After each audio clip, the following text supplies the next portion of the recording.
Eto, pag-usapan muna natin itong si Mike Defensor, mga kababayan. Naku po magsasama-sama pala ito, mga kababayan. Si Mike Defensor, ang kanyang asawa at ang kanyang anak, kung sakali, pag nagkataon sa kulungan. Ito pa lang si Defensor, mga kababayan, kinasuhan din pala ng NBI ng human trafficking. Aray ko, mga ka-GP natin. So, ito po.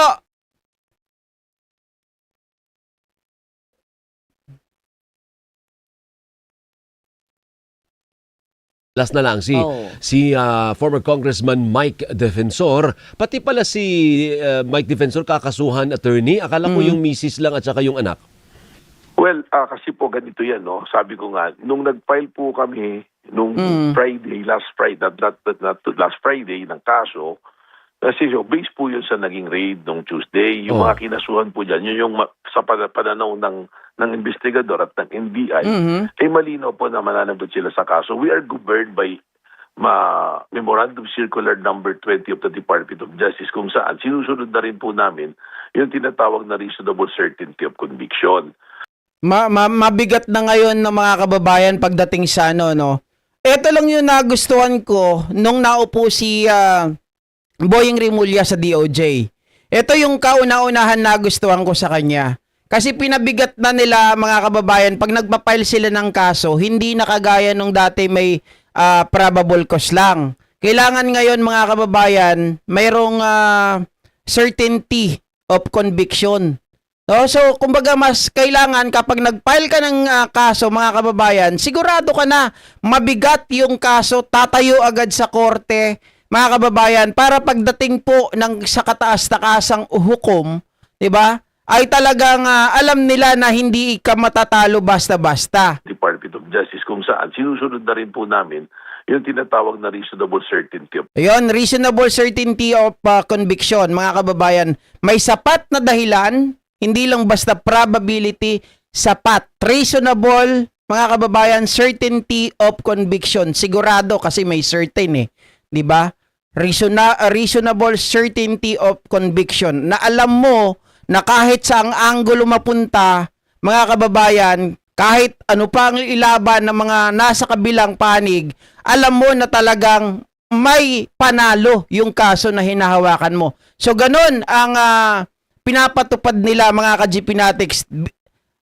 Sila po ay may nakita na sapat na dahilan para makasuhan itong si Mike Defensor. Conviction. So yung mga tingin po namin na hindi pa pumapasa doon sa standard na yun, na reasonable certainty of conviction, hindi pa po namin isinama. Pero ngayon po, we're making the case build up. At ang nakita po namin dito, Boss Alvin, may layer po Okay. There are juridical corporations and personalities, the interlink, na nagpo-point out na they all know what's happening dun po sa Chicago KTV at sa Blue Hotel. Opo. So, sigurado naman tayo, mga kababayan, sino ba namang may-ari ng establishment tapos wala kang alam sa nangyayari doon sa loob, mga kababayan? Kasi ang paliwanag dito ni Attorney Melvin Matibag, mga ka-GPnatics, dito sa hotel, di ba? Kasi hotel lang mismo yung kila kila Mike Defensor. So sinasabi dito, mga kababayan, na yung pumapasok sa hotel, hindi pwedeng pumasok yung mga kagaya natin. Napapasok ka lang diretso sa hotel na matutulog ka lang doon, magpapahinga. Hindi tayo papapasukin. Kailangan dumaan ka muna sa Chicago KTV, mga kababayan. Kailangan na mag-inom ka muna doon, kakilala ka, 'di ba? Bago ka makaakyat. So pag-aakyat doon sa Blue Hotel, mga ka-GPnatics, kailangan, dumaan ka sa Chicago. Kailangan kakilala ka. At ang alam mo na gagawin doon, mga ka-GPnatics, matik bembangan ang gagawin doon sa Blue Hotel. Ayon kay Attorney Melvin Matibag, nakadesign, mga kababayan, yung Blue Hotel na yon para sa mga customer mismo ng Chicago KTV. Bawal kayo, bawal ako na dumiretso sa Blue Hotel. Mga kababayan, hindi kayo makakapunta. at makakapasok. Kaya po nababalita na Benji, uy. si Tita Congressman Karks, Mike good Defensor, morning. si part Love of you. the respondents po dito. So anong kaso niya lalabas? Well, kasama rin po yan sa human trafficking. Kung ano po yung mga hinaharap na Human kaso, trafficking. yung mga kinasuhan Oo. masasama po siya dyan. Hindi, pero in his position as what? Kasi na-establish natin yung misis niya, may position eh. Ito po, kailangan mo i-drawing yung matrix eh. Mhm. Tita Yan Karks, pong, thank you. Yan pong property na yan, yung kung nasaan yung Clip Point Square na yan, ay nangungupahan pa, ang kasama po dyan, yung Innovative. Na yung Innovative Corporation na yan, nangungupahan po sa Mid-Pasig Land Development Corporation. 1% owner of that property. Ang 99% po na property na yan, may-ari. Ang government po, sequestered property ng PCDG po yan. Okay. Tapos lumalabas po, Innovative, Clip Point Development Corporation, Sirin, Chicago KTV, yung mga officers and directors po, intertwined. Kaya Intertwine. yung after ng raid, hindi mo kagad sila makikita eh. Na nandun yung kamay nila at kasama sila sa operasyon eh. Alright. Kailangan po na investigation build-up. Kaya mangyayari po dyan, direct filing po yan. Oo, pero Oh. sure tayo nakasali sa kakasuhan si Mike Defensor. Well, lumalabas po ngayon, initially dito sa investigation namin, 1 week na investigation na nire-report po sa atin naman nag-iimbestiga, talagang kahit saan pong linya doon, lumulutang po yung pangalan ni Mike Defensor. Opo. Pero ngumangawa po siya. Lahat na lang daw po ng kanyang mga negosyo at lahat po ng miyembro ng pamilya niya nakakasuhan. Ito kasi yung nagiging mga ka-GPnatics, nagiging issue ngayon. Sinasabi kasi nila na naabutan nyo ba si Mike Defensor doon? Oh, mga ka-GPnatics. So, ang sinasabi rito, hindi mo kailangan maabutan doon sila Mike Defensor. The fact na sila po ay isa sa mga may-ari noon, presidente at treasurer pa yung anak at asawa, mga ka-GPnatics, may pananagutan talaga sila doon. Na. Dahil sa politika. Oo, Hindi, politika. hindi naman po lahat yung mga illegal lang po. Yung may mga illegal na ginagawa. Alam ko po yung sinasabi niyang isang ni-raid po eh. Oo. Alam naman po natin, bawal na yung Pogo. Yung Pogo po, inisyuhan po ng Pigo. Oo. Ngayon, inoperate nila as Pogo. Sinasabi niya 5% lang siya. At na nga siya, dahil baka daw gigibitin siya. Nag-divest. Nag-operate po ng illegal eh. Ano pong gagawin natin, Ma'am Doris, Sir Alvin? Hindi natin huhulihin dahil natatakot tayo sa sabihin pinopolitika siya. At ito po, human trafficking, malinaw na malinaw. Itinatanggi niyang sila may-ari. 2019, nag-divest na raw. Itanong niyo po sa kanya, kanina niya dinivest, asa ng dokumento. Yes, correct mga kababayan. Hindi tayo pwedeng kasi coming from his mouth already, sinabi niya po nung tinanong siya ni Tony Velasquez, if I'm not mistaken, sinabi niya 2019, tinurn over na namin yan sa bagong may-ari. Sabi niya gano'n. Tapos meron lang inaasikaso niya mga iba pang papeles. Totally closed. Sabi niya gano'n. Closed na yan. Tapos nung sinabi close, ibig sabihin inoperational. Hindi naman totally. Sabi niya gano'n. Pero ganun siya. Ganun ang sagot nitong si Mike Defensor. Kumbaga mga kababayan, hindi siya sigurado sa kanyang isasagot. Talaga mayroon siyang iniiwasan. So ngayon, para magkaroon na mawala yung agam-agam, tama dito si Attorney Melvin Matibag. Ang pinakasagot dito mga kababayan, kung nag-divest ka na talaga, where is the transfer paper? 'Di ba? Nasaan yung dokumento nagpapatunay na talagang nag-divest ka na? Na wala ka ng pakialam, na wala ka ng pagmamay-ari sa kumpanya na ito. At the same time, ganito pa yan. Kung nag-divest ka na, when you say you divested already, mga ka-GPnatics, isipin pa lang natin, nag-divest ka na. Pero bakit yung tawag dito, 2019, remember 2019, nag-divest. 2005, mga kababayan, dun sa permit, 'di ba? Pangalan pa rin ng asawa niya. 'Di ba? Technically, sabihin natin kung nag-divest ka ng 2019, sabihin natin hindi pa expired yung inyong lisensya, yung inyong permit. 'Di ba? Mag-expired pa next year. Okay lang 'yon, nasa pangalan pa na nila ng asawa ni Mike, 'di ba? Pero mga kababayan, tandaan po natin 2019 to 2025, that is 5 years. 5 years. So, technically speaking, mga kababayan, hindi pasok dun sa palusot. 'Di ba? Totoo naman yung sinasabi ko kanina, 2019, nag-divest ka kunwari. Mga kababayan, syempre ang SOP na gagawin mo dyan, dapat i-transfer mo na lahat ng pangalan sa bagong owner para kung kung magka-problema man, wala ka ng pananagutan. Now, dahil dun sa permit, 1 taon naman kasi yan, mga ka-GPnatics, sabihin natin, maglalaps yan next year, 2020. Okay pa yon, nasa pangalan nila. By 2020 na naglaps na yung permit o yung lisensya, mga kababayan, dapat by the new owner na ang nakalagay doon. Hindi. 21, 22, 23, 24, 25. 2025, pangalan pa rin ng asawa ni Mike Defensor ang nakalagay. So, paano nila ngayon mapapatunayan? Kaya sinasabi ni Melvin Matibag dito, mga kababayan, nung una, hindi namin siya kinasuhan. 'Di ba? Hindi namin siya kinasuhan. Yung asawa at yung anak lang.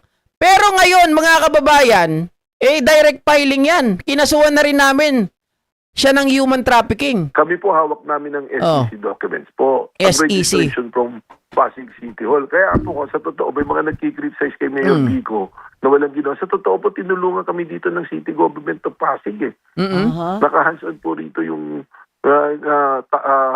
city administration ni Mayor Vico Soto. This is a joint effort, interagency po ito. Okay. Hindi lang po ito NBI, hindi lang po si Melvin Matibag ang gumawa nito. Nagkataon po ako yung nakaupo rito at nalumabas po yung mga illegal na ginagawa.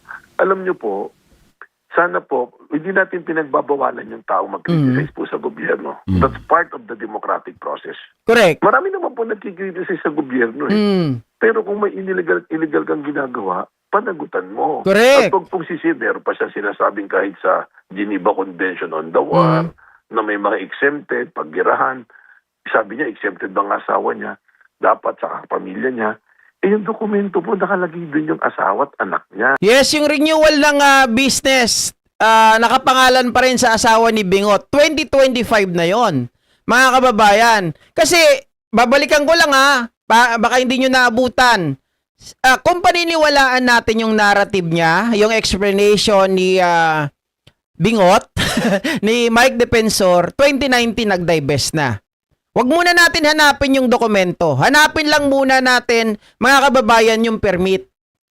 'Di ba? Yung lisensya. So, kung hindi pa expired nun, maintindihan natin, understandable, by 2020, pa mag-expire yung lisensya. Hanggang doon, pangalan pa rin ng asawa ni Bingot. Tanggap natin yon, understandable.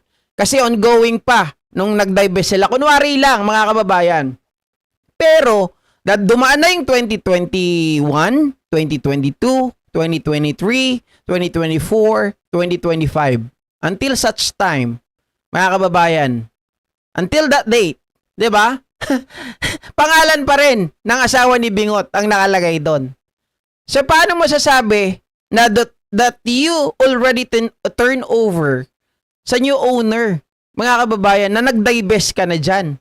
Siyempre, ang isang pinakamabigat dyan, yung divest documents. Diba, na magsasabi na nag-divest ka na nga talaga. O yun ay palabas lang nila nag-divest. Sino po may kasalanan na nilagay mo sa illegal na gawain? Mahirapan si Mike Defensor dito. Sasabi mo, pinopolitika ka. Opo. Alam niyo po, kung sinasabi niya, nakakatakot. Mas nakakatakot po yung sinasabi niya. Sabihin na po natin itong si ABCD, mga personalities to, na gustong gumawa ng illegal na gawain. Ano po? Illegal na gawain, talagang illegal, karumal-dumal na gawain. Nag-operate ng business na talagang illegal, alam na alam natin. Tapos, ang gagawin nila para may depensa sila, magkikriticize sa gobyerno. Yan naman, mga ka-GPnatics, yan ang tinatawag na diversionary tactics. 'Di ba? Mind conditioning ang ginagawa nila. Tirahin ng gobyerno pag hindi mo kayang sagutin yung mga alegasyon laban sa iyo, mga kababayan, tirahin mo ang gobyerno para malihis, mga kababayan, yung usapin. Bakit daw bingot si Mike? Actually, tinanong ko rin yan. Sabi nila, mga kababayan, meron daw yan na dito si Mike, kaya lang pinagawa. Di ko alam mga kababayan. Tinanong ko rin yan eh. Ang sinagot lang sa akin, meron din daw yan hiwa dito na pinatahi. Pinaayos lang daw. Hindi ko alam kung totoo pinapansin ko nga yung kanyang litrato kung mayroon. Parang hindi naman halata. 'Di ba? O tama, yearly ang renewal, pero 2025. Ibig sabihin, mga kababayan, ba't 2025 sila pa rin? At isa pa, sabi niya kung close na, bakit nakikipag-deal pa siya doon? By 2022, ginagamit niya pa yan na, tawag dito, meeting place. At by 2025, mga kababayan, mukhang totoo rin na hanggang 2025, ginagamit din niya yan na meeting place ng mga parokyano, ng mga politiko. Oh, paano naging close yun? Mahirap lumusot si Mike Defensor dito, kaya ang ginagawa nila, sinisiraan na lang nila ang gobyerno na sila ay pinopolitika, mga kababayan, na sinasabi nila dapat marami ng gutom na mga Pilipino, kami pa ang inuuna nyo, tanga. 'Di ba? Yung mga gutom na mga Pilipino, hindi problema ni Melvin Matibag yun. Kasi siya ay law enforcers, kung may nalalabag kayo sa batas, yun ang aatupagin ni Melvin Matibag. Hindi niya aatupagin yung mga nagugutom. Yung mga nagugutom, yung ibang ahensya ng gobyerno ang mag-aasikaso nun. Para pag hinuli sila ng NBI o ng PNP, sasabihin nila kaya kami hinuhuli, hindi illegal yung gawain namin kasi nagkikriticize kami sa gobyerno. Hindi po ba mas nakakatakot yun?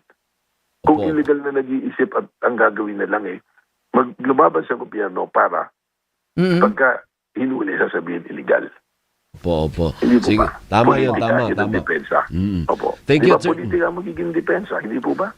Biruin mo, meron pa palang, hindi lang pala ito yung de-raid mga ka-GP Natics. Meron din palang isa na kinasasangkutan itong si Mike Defensor na ginawa po nilang parang pogo, mga kababayan, yung business. Nag-operate sila. Kasama rin daw doon itong si Mike Defensor, anak ng tinapa. Ano to? Mga kababayan, kung nagawa nyo to, na pinaalis na yung pogo, di ba? Pinaalis na yung pogo. Hindi na pinayagan yung pogo. Nakapag-operate pa rin kayo, ginawa yung pogo, yung business. Naniniwala ako. Kaya ganito tumira si Mike Defensor, mga kababayan, baka isa rin ito. Isa rin ito sa may negosyong pogo or sabihin natin, isa sa mga kasosyo ng pogo nung kasagsagan pa ng pogo nung panahon nila PRRD, mga kababayan. At isa ito sa mga naapektuhan nung pinasara ang pogo. Diba? Kasi kung, tingnan nyo connect na lang natin. Sino ba ang parokyano, mga kababayan, nung KTV bar? Sino ba ang parokyano nung Blue Hotel? Puro foreigner. Puro politiko. Dyan sa Pogo, sino ba mga parokyano dyan? Foreigner. Baka politiko din. Di sila-sila na lang. Di wow. Diba? Kaya hindi maiiwasan na mag-isip tayo ng hindi maganda laban sa mga tao na to. Na alam naman natin, mga kababayan, wala nang katotohanan yung kanilang pinagsasabi laban sa gobyerno, patuloy pa rin nilang sinisira ang gobyerno natin. Hindi nila nakikita ang magandang ginagawa ng presidente. Sa totoo lang. Sila naman pala itong gumagawa ng katarantaduhan. Sabi ni Ma'am Eva Narita, at yung mga maleta sa lugar nila, parang iyon ang ginamit ng 18 Marines. Again, mga kababayan, ayaw ko kayong bigyan ng maling interpretasyon at ayaw ko kayong ma-mislead. Hanggang ngayon, inaalam ko pa rin kung totoo nga ba yung maling maleta na sinasabi. 30 maleta na natagpuan dun sa KTV. Hindi pa yan, verified, mga ka-GP Natics. Sinabi ko yan sa vlog ko. Ayaw ko kayong ma-mislead, ayaw ko kayong bigyan ng maling interpretasyon. Hindi pa po na-confirm yan, Ma'am Eva Narita. No? Sa mga nanonood, sa mga nagagalit sa akin, gawa-gawa ko lang daw yun. Maliwanag sa vlog ko, sinabi ko, disclaimer, hindi ito verified. Nagtatanong lang tayo. Gusto natin masagot tayo ng NBI kung totoo nga ba ito. Kasi wala pang wala pang hanggang ngayon mga kababayan, wala pong lumalabas na fact checker kung ito po ay totoo or hindi. 'Di ba? Oh.